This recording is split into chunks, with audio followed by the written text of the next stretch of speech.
날이 두 번 정도 있는 것 같은데요. 그 하나는 입춘이고 또 하나는 말복인 것 같습니다.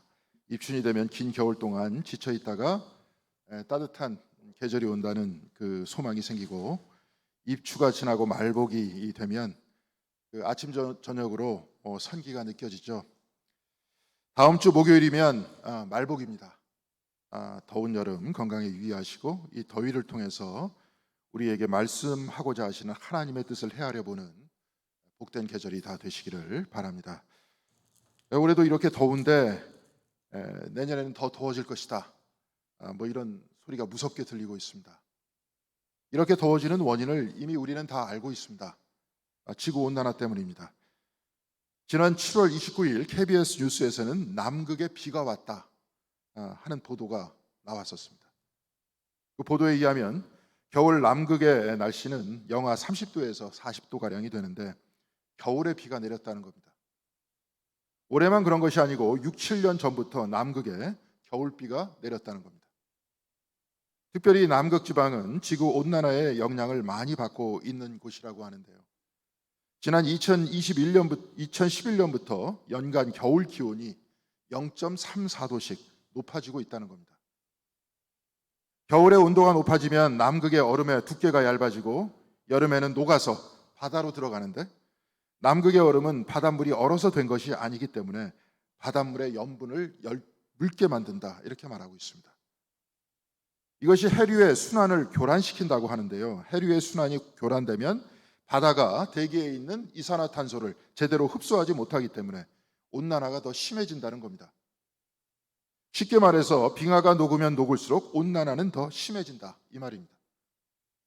온난화가 더 심해지면 지금 적도 지역이나 초원지대에 사막이 더 많아질 것이고, 사막이 되면 물이 부족해지겠죠. 그래서 사람들은 물을 찾아서 기후 난민이 된다든가 물을 뺏기 위해서 전쟁이 일어날 수도 있습니다. 인간들만의 문제가 아닙니다. 이미 북극 지방에서 삶의 터전을 잃고 있는 북극곰에 대해서 여러분들 많이 보셨을 겁니다. 비쩍 마른 곰이 더 이상 사냥할 힘도 없어서 죽어가는 모습이나 다 녹아버린 빙하 위에서 망연자실 서 있는 모습도 본 일이 있습니다. 지구는 5번의 대멸종을 거쳤는데 이제 인간에 의해 6번째 대멸종 직전에 와 있다고 학자들은 말하고 있습니다. 인간에 의해 대멸종이 시작될 것이지만 역설적이게도 지구상에서는 인간만이 이 대멸종을 막을 수 있다, 또 이렇게 말하고 있습니다. 그렇다면 이를 막기 위해 우리는 무슨 일을 할 수 있겠습니까? 우리나라뿐만이 아니라 전 세계 모든 나라들은 기후 협약을 지켜서 이산화탄소를 획기적으로 줄여나가려고 하고 있습니다. 이제 전 세계 국가들은 이산화탄소를 적게 배출하는 기업들과만 무역을 하려고 합니다. 그런데 이 모든 것은 기업이 하는 것이고 국가가 하는 일입니다. 그런데 우리가 할 수 있는 일은 무엇이겠습니까? 탄소를 적게 배출하는 삶의 방식을 찾아내면 됩니다. 가능한 한 짧은 거리는 걸어 다니고 과포장된 상품들을 사지 말아야 합니다. 마트에 가면 고기들을 사건 야채를 사건 다 플라스틱으로 포장돼 있죠. 이것들을 만들기 위해서는 이산화탄소가 들어갑니다. 한 번 쓰고 재처리하는 과정에서 또 이산화탄소가 들어갑니다. 그러니까 평범한 사람들이 할 수 있는 것은 포장이 안 된 것을 소비하면 됩니다. 그래서 장바구니를 들고 다니면 됩니다. 그래서 포장이 안 된 과일과 채소와 고기를 사면 됩니다. 이보다 좀 더 꼼꼼하다면 생태를 염려하고 실천하는 기업의 제품을 사는 것이고, 이것을 정치적으로 연결시키면 생태에 무관심한 정당이 아니라 생태와 환경을 염려하고 실천하는 그 정당에 투표하면 됩니다. 그리고 이런 일상적인 삶의 방식과 함께 자연을 보는 인식도 바뀌어야 합니다. 과거에는 자연을 무생물로 취급하고 내가 자연으로부터 얻은 것만 얻고 버리고 싶으면 아무 것이나 버렸지만, 이제는 자연을 신성한 생명체로 봐야 된다는 겁니다. 생명체로 바라본다. 이것은 무엇입니까? 우리와 소통이 가능하고 마음을 나눌 수 있다 하는 바로 그 존재로 봐야 된다는 것 아닙니까? 요즘 우리 집은 동물 농장으로 바뀌고 있습니다.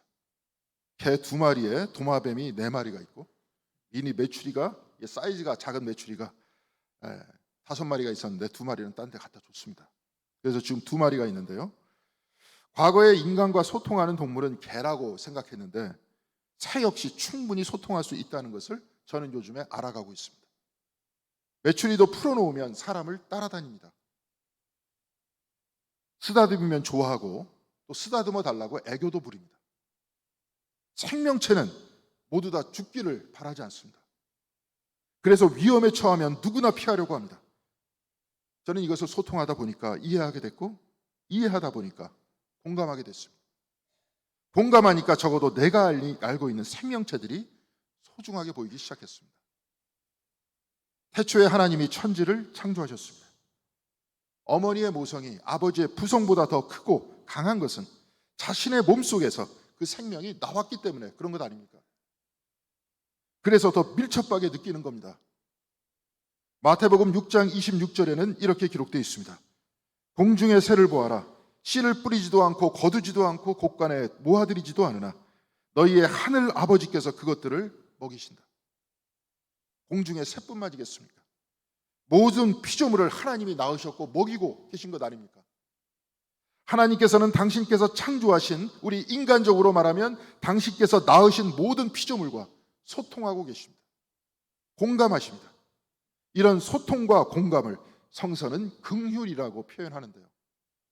그렇다면 이 긍휼이라는 것이 무엇이겠습니까? 오늘 이 긍휼과 이와 비슷한 공감에 대해서 잠깐 생각해 보도록 하겠습니다. 오늘 우리가 읽은 복음서 마태복음 14장 13절에는 예수께서 들으시고 배를 타고 떠나사 따로 빈들에 가시니 무리가 듣고 여러 고을로부터 걸어서 따라갔다, 이렇게 말씀하고 있는데요. 이들을 보신 예수께서는 오늘 본문 14절 하반절에 큰 무리를 보고 불쌍히 여기셨다, 이렇게 말씀하고 있습니다. 영어 성경에서는 불쌍히 여기셨다를 had compassion on them 이렇게 번역하고 있습니다. 제가 다양한 영어 성경을 다 찾아봤지만 모두 다 똑같이 pity라고 사용하지 않고 compassion, 긍휼했다, 이렇게 표현하고 있습니다. 그들을 긍휼히 여기셨다, 이 말입니다. 긍휼의 영어 단어는 compassion인데 자비함이라고 번역되기도 하는데요. compassion에서 come이란 가치라는 뜻이고 passion이란 아픔과 열정을 뜻하는 말입니다. 그래서 compassion이란 아픔을 같이하고 열정을 같이하는 것, 이렇게 말할 수 있을 것입니다. 미국의 영성신학자 매튜 폭스는 Spirituality Named Compassion, 긍휼함이라는 영성이라는 책에서 긍휼은 동정심과 다르다, 이렇게 말하고 있습니다. 그 이유는 동정심이란 불쌍히 여기는 마음으로 끝나는 것이지만 긍휼이란 같이 아파하고 같이 열정을 느끼면서 고통의 원인을 해결하기 위해 실천하고 행동하는 것이다, 이렇게 말하고 있습니다. 그렇다면 이와 비슷한 공감은 무슨 뜻일까요? 우리 교회 1층이 공감홀이죠. 공덕감리교회를 줄임말이기도 하지만 공감한다 해서 공감이라는 멋진 말을 붙인 것이겠죠. 영국의 철학자 로먼 크루즈나릭은 공감하는 능력이라는 책에서 공감을 다른 사람의 처지에서 보고 다른 사람의 느낌을 이해한 내용을 활용해 나의 행동 지침으로 삼는 것, 이렇게 말했습니다. 내 처지에서만 보는 것이 아니라 다른 사람의 처지에서 보고 그의 느낌을 이해하여서 내 행동 지침으로 삼는다면 세상을 내가 바라본 대로만 사는 것이 아니라 남들의 입장에서 본다는 것을 뜻하는 겁니다. 이렇게 보면 공감과 긍휼은 거의 같은 뜻이기도 하지만 순서가 있는 것 같습니다. 먼저 공감하는 것이고 그 다음에 긍휼하는 것입니다. 공감하면서 행동 지침으로 삼고 긍휼하면서 실천하는 겁니다.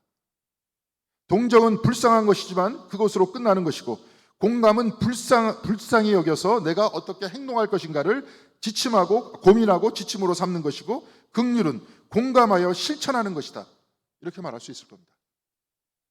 오늘 본문에서 예수께서는 긍휼히 여기셨다고 했습니다. 긍휼히 여기신 이유는 예수께서 사람들에게 공감하셨기 때문에 그렇습니다. 예수 본인의 처지에서 보고 행동하신 것이 아니라 곳곳에서 예수께 몰려온 그들의 처지에서 생각하셨고 바로 이것을 행동의 지침으로 여기셨습니다. 건강했던 예수께서는 자기 자신의 처지에서 본 것이 아니라 아픈 몸을 이끌고 마을에서 빈들까지 따라온 병자들에게 공감하셨던 겁니다.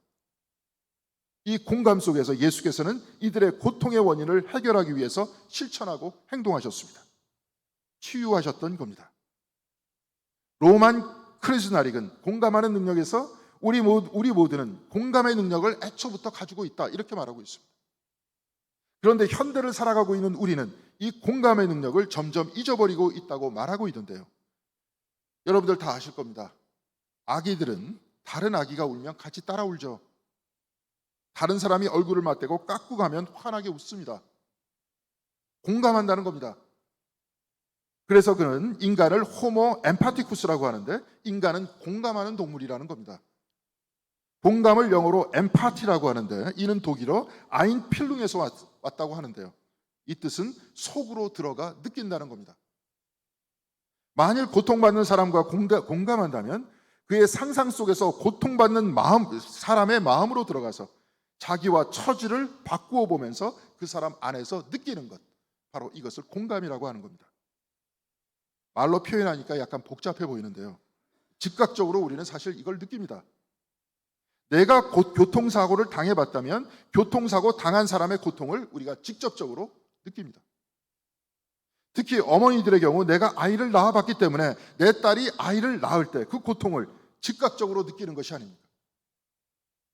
사람은 이렇게 공감의 능력이 있지만 크루즈나릭은 우리는 살면서 이 공감의 능력을 억압하면서 살아왔다고 말하고 있습니다. 공감의 능력을 억압한 이유는 지난 3세기 동안 인간의 본성이란 이기적이다 하는 그 믿음을 주입받으면서 살아왔기 때문이라고 말하고 있습니다. 그러면서 우리 모든 인간은 이기적이라고 믿기 때문에 인간은 원래 다 그렇다. 사람이 하는 일은 다 그렇지 뭐. 우리는 이렇게 말한다는 겁니다. 그런 이런 이기주의를 부추긴 현대의 대표적인 학자 3명을 드는데 이들은 찰스 다윈과 아담 스미스와 토마스 홉스라고 말하고 있습니다. 먼저 다윈의 진화론은 적자생존입니다. 모든 생명체는 다 경쟁하고 이 경쟁에서 승리하는 적자만이 승리한다는 그 철학을 가지고 있는 이론입니다. 그러니까 자연은 애초로부터 경쟁하고 승리한 자들만이 살아남는 투쟁의 장소라는 겁니다.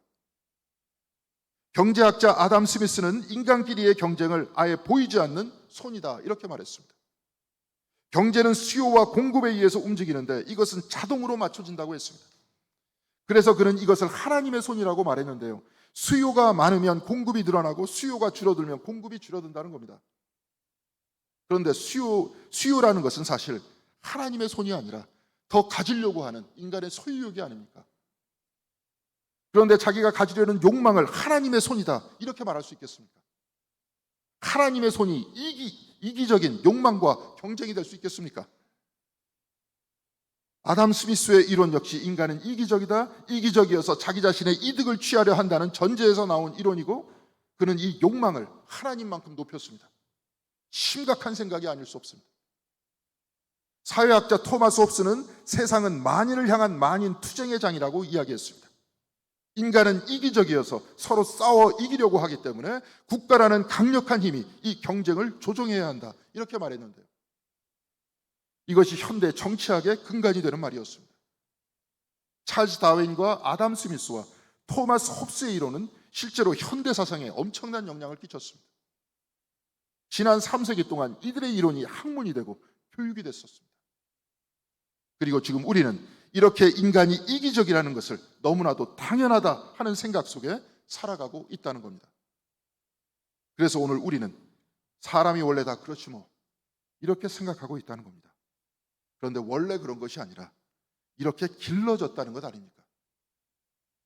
그래서 로만 크리스나릭은 인간은 원래 그렇지 않다고 말합니다. 인간은 호모 엠파티쿠스, 공감하는 동물입니다. 그래서 우리가 진정한 인간이 되기 위해서는 공감의 능력을 다시 키워내야 된다 이렇게 말하고 있는데요. 그는 우리가 다시 공감 회로를 작동해야 한다 이렇게 말합니다. 그는 남과 나를 일치시키기 위해서 공감 회로를 작동하는 다양한 방식을 설명하고 있는데요. 사실 저는 이것을 보면서 느낀 것은 성경은 모두 다 공감에 대해서 말씀하고 있다는 것을 다시 한번 바라볼 수 있게 됐습니다. 교회에서 이렇게 모임을 할 때나 속회를 할 때나 기도를 부탁할 때나 공감이 기초가 되어 있지 못하면 이 모두가 다 불가능한 것들이 아닙니까? 오늘 말씀도 예수께서 공감하시고 병자를 치유해 주셨습니다. 공감하여 치유해 주시는 것을 긍휼이라고 했습니다. 오늘 우리가 읽은 구약 성경의 본문 이사야서 55장 1절에 하나님께서는 먼저 이스라엘 백성에게 공감하십니다. 그리고 그들을 치유하십니다. 긍휼히 여기시는 겁니다. 너희 목마른 자들아 물로 나오라. 돈 없는 자도 오라. 너희는 와서 사 먹되 돈 없이 값없이 와서 포도주와 젖을 사라. 이 본문은 이스라엘이 바벨론 포로로 잡혀갔을 때 쓰여진 말씀입니다. 하나님께서는 이들에게 공감하셨습니다. 하늘 위에 사는 당신의 처지가 아니라 괴로움을 당하고 있는 백성의 처지에서 느끼셨던 겁니다.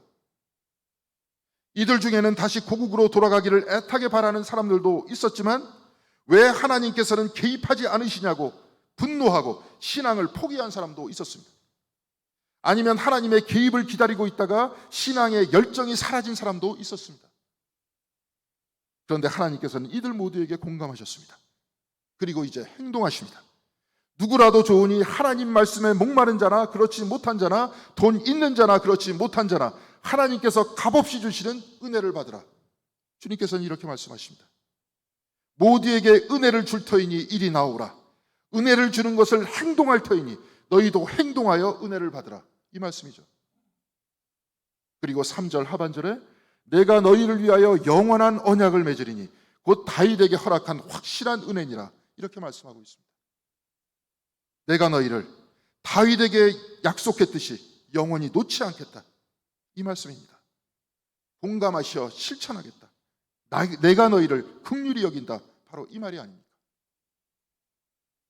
유대의 신학자이면서 랍비인 아브라함 여호수아 헷셀은 하나님을 찾는 사람이라는 책에서 기도는 통찰하면서 하나님의 영을 받아들이는 것이라고 했습니다. 그는 통찰이란 하나님이 인간과 공감하고 계시다는 것을 통찰하는 것이라고 말했습니다. 그러니까 기도할 때 우리는 그냥 하는 것이 아닙니다. 하나님께서 우리와 공감하신다. 곧 내 속으로 들어가 느끼고 계시다는 것을 통찰하고 기도해야 한다는 겁니다. 그렇게 해서 하나님의 영을 받아들인다는 겁니다. 그러면서 헷셀은 사람들이 내면에 헌신 없이 단지 립 서비스로만 하는 기도조차도 받아들이시는 것이 하나님의 긍휼이다. 이렇게 말하고 있습니다. 하나님은 긍휼하시니 우리 내면의 헌신을 받아들이실 뿐만이 아니라 별 생각 없이 하는 말이나 내 작은 시름과 같은 소리도 다 듣고 계시다는 겁니다. 왜냐하면 우리와 공감하셔 우리 속에서 느끼고 계시기 때문에 그렇습니다. 그래서 헷셀은 때때로 기도를 아예 공감이다 이렇게 표현하기도 합니다. 그래서 헷셀은 기도라는 것은 하나님과 사람 간의 상호관계를 더욱 깊게 하려고 애쓰면서 이 공감 안에서 나를 발견하는 것이다 이렇게 말합니다. 기도란 나를 발견하는 것입니다. 어디에 있는 나를 발견하는가 하면 하나님의 공감, 곧 하나님의 긍휼 안에 있는 나를 발견하는 것이다 이렇게 말하고 있습니다. 이 말은 정말로 놀라운 말입니다. 언제나 우리는 하나님의 공감 안에 긍휼 안에 있다는 것 아니겠습니까? 세상 사람들 그 누구도 나를 이해하지 못한다고 해도 하나님께서는 내 안에서 나를 느끼고 계시니 나를 이해하시고 나를 아신다는 것 아닙니까? 비록 나에게 죽음이 닥쳐온다 할지라도 내가 긍휼하신 하나님 안에 있으니 긍휼하시어 값없이 포도주와 젖을 주시는 하나님, 값없이 은혜를 내려주시어 구원하시는 하나님의 긍휼 안에 있는데 내가 무엇이 두렵겠습니까? 오늘 복음서의 본문 제15절에 제자들은 주님께 이렇게 말합니다. 저녁이 되매 제자들이 나와 이르되 이곳은 빈들이요 때도 저물었으니 무리를 보내어 마을에 들어가 먹을 것을 사 먹게 하소서. 그러자 주님께서는 말씀하십니다. 갈 것이 없다. 너희가 먹을 것을 주라. 이 말이 무엇입니까? 이 말은 이들에게 공감하여 실천하라. 곧 이들을 긍휼히 여기라. 이 말씀이 아닙니까? 제자들은 사람들이 알아서 마을에 들어가 음식을 사 먹게 해달라고 했습니다. 돈 있으면 먹고 없으면 굶는 겁니다. 굶는 거야 저들의 사정이지 내 사정이 아니라는 것 아닙니까? 그런데 주님께서는 너희들이 먹을 것을 주라고 했습니다. 이들에게 공감하라 하십니다. 그리고 실천하라, 곧 주라고 하십니다. 이들을 긍휼히 여기라는 겁니다. 이들은 각지에서 예수를 찾아 빈들까지 따라온 이들의 마음에, 그들의 아픈 마음에, 그들의 지친 마음에 공감하라 이 말씀입니다. 그런데 오늘 본문 제17절에 제자들이 말했습니다. 여기 우리에게 있는 것은 떡 5개와 물고기 2마리 뿐이니이다. 제자들은 사람들로 하여금 마을로 들어가 먹을 것을 사 먹게 하자고 했는데요. 그 다음에 보니까 사람들이 가지고 있던 것은 떡 5개와 물고기 2마리 뿐이라고 했습니다. 떡 5개와 물고기 2마리. 이들이 가지고 있는 것의 전부였습니다. 그 정도로 가난한 사람들이 그곳에 모여 있었던 겁니다. 제자들은 이들에게 공감하기 시작했던 겁니다. 제자들은 이들 안에서 느끼기 시작했던 겁니다. 이때 주님께서는 그것을 가져오라 하셨습니다. 그리고 물고기 2마리와 보리떡 5개를 하늘에 들어서 축사하셨습니다. 긍휼하신 예수께서 긍휼하신 하나님께 기도를 드렸습니다. 기도란 하나님의 긍휼 안에 있는 나를 발견하는 것이라고 했습니다. 작은 축사를 하늘에 들어 기도하면서 예수께서는 하나님의 긍휼 안에 있는 그 5천 명의 사람, 그리고 저와 여러분들을 발견하게 하신 겁니다. 그리고 이 긍휼의 기도에서 기적이 일어났습니다. 5천 명 중에 가진 것이라곤 물고기 2마리와 보리떡 5개만 가지고 있던 그 가난한 사람들이 먹고 남은 음식이 12광주리에 가득 찼다고 했습니다. 사랑하는 성도 여러분, 아직도 우리는 더운 날을 지내고 있습니다. 이번 주 목요일에 말복이라고 해서 희망을 가지고 있지만 과거 한여름의 더위보다 3, 4도 이상 더 더운 여름을 보내고 있습니다. 사랑하는 성도 여러분, 하나님께서는 무더위 아래에 있는 우리와 공감하고 계십니다. 그리고 우리에게 우리 주변에 있는 사람들과 공감하라고 하십니다.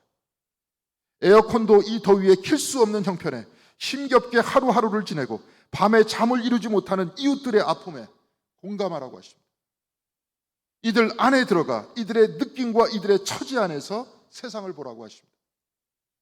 하나님께서는 우리에게 인간이 만든 이 기후 위기에 의해서 죽어가는 생물들에게 공감하라고 하십니다. 비쩍 마른 북극곰과 서식지 파괴에 죽어가는 하나님의 피조물 안으로 들어가서 그들의 느낌과 마음으로 세상을 보라고 하십니다.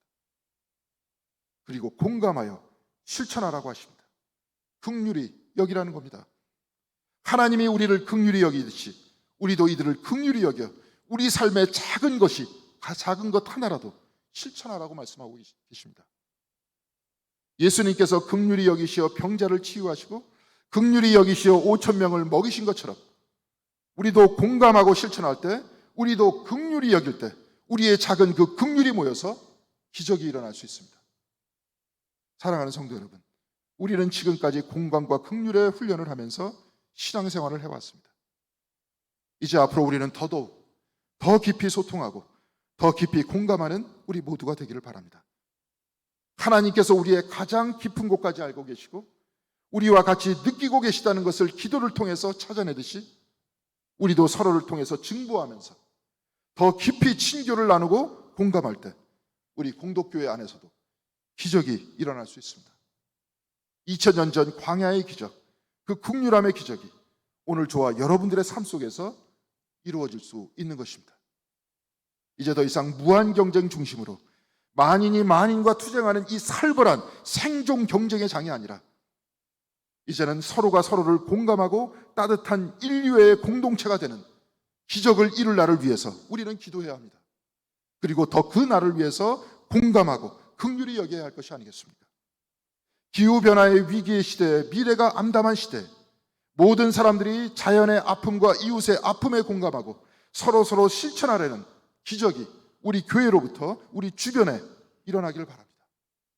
우리의 작은 긍휼함이 모이고 우리 모두의 삶이 변화하기 시작할 때 우리의 삶은 2000년 전 광야에서처럼 광야의 풍성한 식탁이 우리 주변에 가득 차게 될 것입니다. 사랑하는 성도 여러분, 하나님의 긍휼의 힘을 믿고 세상을 이기시고 이 긍휼의 비전 속에서 긍휼을 실천하면서 나아갈 때 이 긍휼을 통해서 이루어지는 기적이 우리의 삶 주변에 충만하게 이루어지기를 주님의 이름으로 간절히 기원드리겠습니다. 기도하시겠습니다.